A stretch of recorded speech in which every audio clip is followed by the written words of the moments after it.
Bioterror. The world lives with it. You live with it.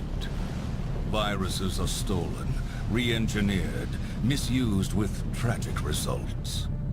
Good evening, I'm the Game Tutor, and tonight we're going to be looking at Resident Evil Revelations 2 Episode 1. Now, there's no mistake about it, I'm a massive Resident Evil fan and rank some of the earlier titles as one of my favourite games of all time. Now unfortunately, some of the more recent games have lost a little bit of what made the earlier ones special. Now the original Resident Evil Revelations really changed this for me when it was released on 3DS a few years ago. Set on an abandoned ship, it provided an experience much more akin to what made the original games in the series so good. Needless to say, I rank the original Revelations as one of my favourite games of the series and was very excited when I heard they were making a sequel. Now unlike the previous, this game is made in episodes that are each being released 1 week apart to make the whole game. Now normally I'm not a fan of episodes as they usually come miles apart and I've lost interest, but the fact they're only 1 week apart and the next time on Revelations 2 that is presented to you upon completion of the first really dragged me into its world and made me want to see more. Episode 1 Penal Colony sees Resident Evil alumni Claire Redfield and Barry Burton's daughter Moira Burton taken by a military group and imprisoned apparently as test subjects in a Saw-like game. You play as these characters trying to escape and find help. The second half of the game sees you play as Barry Burton trying to rescue his daughter, along with Natalia, a young child he meets upon arrival who seemingly has some kind of normal powers. The pairing of these two is very akin to the relationship between Joel and Ellie in The Last of Us, but to be honest, it works kind of well. Generally with these two sets of characters, you have one character who is very comfortable with weapons and another character who isn't, and the gameplay that comes by having these two very different pairings of characters works really well. Now these work well as a solo player, and the switching between the characters is handled perfectly with very little mess. Now there's a few times when evading monsters, the AI character seemed determined to hump the thing we were running away from's leg, but generally this was a kind of small thing and it didn't really make too much issues. Now there has been some controversy recently. The Steam version does not include local co-op, which was originally advertised, but the PS4 and Xbox One versions do.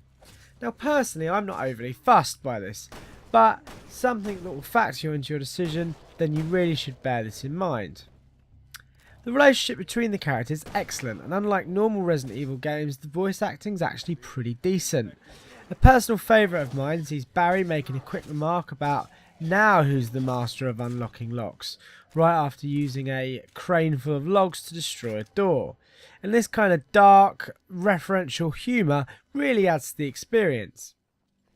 Now gameplay wise, this builds well on the previous game, but as this time it wasn't designed for DS, it does control a lot better and it works well with consoles and keyboard. I played it with a 360 pad, but equally my short time playing with a mouse and keyboard also seemed to work pretty well. Graphically the game is a bit of a mixed bag. Visually pretty decent, but the locations themselves, while atmospheric, are a little bit dull and could have done with a little bit more colour or intrigue. This is Resident Evil after all. The raid mode, again, a decent diversion once you finish the main game, but this section really does allow the creep of one of the game's biggest annoyances, and that's microtransactions. Now there is no need to have this in a single player game. You can use it to buy weapons and health and hearts for use in raid mode, which is just totally unnecessary and leaves a bit of a sour taste.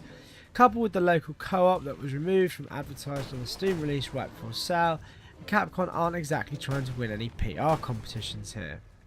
But that aside, I must say that I really enjoyed episode 1 of Resident Evil Revelations 2. It's well made, it's engaging, it's fun to play, and I cannot wait to tune in to episode 2 next week. Night everyone. Night night Andy.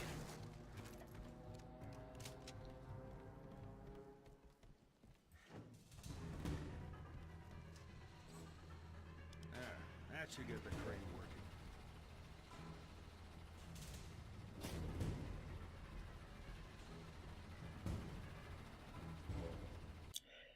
If you've enjoyed this video, please like and subscribe, and please also join up with us on Steam and our social media pages.